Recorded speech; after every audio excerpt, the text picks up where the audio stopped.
আমাদের মুখ্যমন্ত্রী 12 ভাতারি মেয়েগুলোকে নিয়ে যত নাচানাচি। কুইন্টাল কুইন্টাল জল বেরিয়ে আসছে এবং সেখানে মানুষের এরকম দুর্ভাগ্যজনক অবস্থা যে বাড়ি ঘর কিচ্ছু নেই, রাস্তায় মানুষ দাঁড়িয়ে পড়েছে। রচনা ব্যানার্জিকে আমার মনে হয় ওকে এতে পাঠানো উচিত, প্রাইমারি স্কুলে পাঠানো উচিত।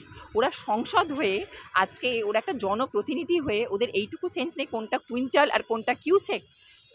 কিছু মনে করবেন না, এই মুখ্যমন্ত্রীও যেমন বলে 1500 কেজি ওজনের বাচ্চা মহাভারত রচনা করেছে কাজী নজরুল ইসলাম, তেমনি রচনাও বলতে শুরু করেছেন যে যেমন ওনার ম্যাডাম তেমনি উনি দুজনেই সমান, কম নয়। এরা তো অ্যাকচুয়ালি পাবলিক খিল্লি করতে বেরিয়েছে, আর কিছু না। আর রচনা ব্যানার্জি সম্পর্কে যত কম কথা বলা যায় ততই ভালো। কিছু মনে, এদের অফিসিয়ালি 3-4টে করে বর, এদের তো 3-4বার করে বিয়ে, আর এইসব মানুষগুলোকে মুখ্যমন্ত্রী নামিয়েছে। আমি কোনো রাজ্যে এরকম দেখিনি যে এইসব বলতে নেই, খুব বলতে খারাপ লাগছে এইসব 12 ভাতারি মেয়েগুলোকে নিয়ে নাচানাচি। আমাদের মুখ্যমন্ত্রী এই 12 ভাতারি মেয়েগুলোকে নিয়ে যত নাচানাচি, বলতে খুব খারাপ লাগছে। দেখুন, দেব আর রচনা বলুন, এরা শুধু দেব রচনা না, মানে যে কোনো সিনেমা আর্টিস্টগুলো, মানে যারা এই পলিটিক্সে যুক্ত যেসব সিনেমা আর্টিস্টগুলো, এরা সব সুবিধাবাদী। এরা সেই তৃণমূলই বলুন, বিজেপি বলুন, যেখানে যাবে যে ওদেরকে অফার করবে ওরা চলে যাবে। ওরা অ্যাকচুয়ালি এরা কিন্তু কেউ কাজ করবে না। তবু আমি বলবো যারা অরিজিনাল পলিটিশিয়ান তারা তবু হলেও যাবে, গিয়ে কাজ করবে, কিন্তু এরা কেউ কাজ করবে না। এরা শুটিং নিয়ে সারাক্ষণ ব্যস্ত থাকবে। এদেরকে যদি আপনি মনে করেন যে এরা আপনার হয়ে কাজ করবে, আমি বলবো মমতা ব্যানার্জি তবু জল ঠেঙিয়ে যাবে, আপনার অভিষেক ব্যানার্জি তবু যাবে, সে যাই হোক, এরা কষ্ট হলেও যাবে। কিন্তু এই রচনা ফচনা এরা হচ্ছে সুবিধাবাদী, রচনা দেব এরা হচ্ছে সুবিধাবাদী। এদের কথা বলে লাভ নেই, কারণ এরা হচ্ছে, তাহলে 10 বছর ধরে কী করেছিল? আমার বক্তব্য হচ্ছে ও তো আজ থেকে এমএলএ বা এমপি নয়, ও তো এমপি তো অনেক দিন ধরে আছে। তাহলে এতদিন, তাহলে তো মানে হঠাৎ হবে তখন আমি কাজ করব, তাহলে এতদিন করলো না কেন?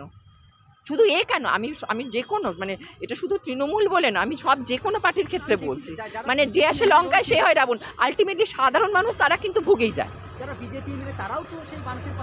সেটাই তো আমি বললাম, এতক্ষণ তো আমি সেটাই বললাম যে শুধু তৃণমূল বলে না, বিজেপি বলুন, সিপিএম বলুন, ওরা যে কোনো রাজনৈতিক দল, ওকে কাদা ছুটছে, ওকে কাদা ছুটছে। পাবলিক যেমন হচ্ছে, পাবলিকের কিন্তু দুর্দশার কিন্তু শেষ হচ্ছে না। সুতরাং এইসব রাজনৈতিক দলগুলো থেকে যত পাবলিক যদি বুঝতে পারে যে অরিজিনাল গণতন্ত্র মানে, তাহলে পাবলিকের এটা বোঝা উচিত এখন। দেখুন, আন্দোলন হয়তো ক্ষণিকের জন্য থেমে যেতে পারে, হয়তো কোনো কারণে বন্ধ হয়ে যেতে পারে, হতেই পারে, চাপা এখন তো অনেক কিছু ব্যাপার স্যাপার থাকে, যদি ওগুলো হয়ে করে দিতে পারে। এর আগেও আমরা দেখেছি অনেক কেস বন্ধ হয়ে গেছে, তো হয়তো ক্ষণিকের জন্য হয়তো হতে পারে। কিন্তু আমার বাবা একটা কথা বলতেন, কি জানেন তো? আমার বাবা বলতেন যে আজকে দুরকম রেজাল্ট থাকে, যারা এই ধরনের কাজ করেছে, নারকীয় ঘটনা ঘটেছে, দুরকমের কাজ থাকে। সেটা হচ্ছে, একটা হচ্ছে তাৎক্ষণিক রেজাল্ট, আপনি আগুনে হাত দেবেন সঙ্গে সঙ্গে আপনার হাতটা পুড়ে যাবে। আর একটা হচ্ছে, আপনি আজকে আম গাছ পুঁতবেন, আম গাছ কিন্তু বড় হয়ে 10 বছর টাইম নেবে ফল দিতে। সুতরাং কিছু ফল আপনাকে তাৎক্ষণিক দেবে, কিছু ফল আপনাকে কি করবে, অনেক দেরিতে দেবে। সুতরাং যারা মনে করেছেন যে এখন আমরা ক্ষণিকের জন্য আমরা রিলিফ পেয়ে গেলাম, এটা ভাববেন আপনাকে কিন্তু ভবিষ্যতে ভুগতে হবে। এটা হচ্ছে একদম ভগবান শ্রীকৃষ্ণের বাণী। তাহলে কর্ম বলে একটা কথা আছে না? সিনেমা আর্টিস্টরা বলেছিল উৎসবে ফিরবো না, তারপরেও তাদের একাধিক সিনেমা আমি বলবো এদের মনুষ্যত্ব নেই। কিছু মনে করবেন না, এরা পয়সার জন্য এসছে, আমি বারবার বলছি তো। এদের সিনেমার জগতে এরা শুধু টাকা কামাতে এসছে। এদের যদি মানবিকতা থাকতো না, তাহলে গিয়ে ওইখানে ওই লোকেদের পাশে গিয়ে বসে থাকতো যে না, যতক্ষণ না কাজ হচ্ছে আমি এখান থেকে যাব না। তাহলে এদের এইটা দরকার ছিল। এরা কি সেইটা করে? এরা সেইটা করে না। এরা শুধু বড় বড় বাত, ভোটের আগে খুব নাচানাচি এদের, শুধু প্রত্যেকে। আমি শুধু যে মানে হয়তো বলবেন যে শুধু শাসক দল ভাবে যে আমি ওদের বিরোধী, আমি কিন্তু ওদের বিরোধী বা এদের বিরোধী এরকম বলছি না। আমি ইন জেনারেল কথাটা বলছি। মানে এরা খুব নাচানাচি, ভোটের আগে খুব নাচানাচি করে, তারপর আর তাদের কাউকে পাত্তা পাবেন না। এদেরকে তো এই ভয়াবহ বন্যাতে মানুষের পাশে থাকতে দেখলাম না। দেখুন, এরা বন্যাতে যাবে, গিয়ে ঘুরে চলে আসবে, নৌকা করে যাবে, ঘুরে আসবে। এরা মানুষের তো, যারা এতটা কোমর জল ভেঙে যাচ্ছে, তাদের তো সাফারিং করতেই হবে।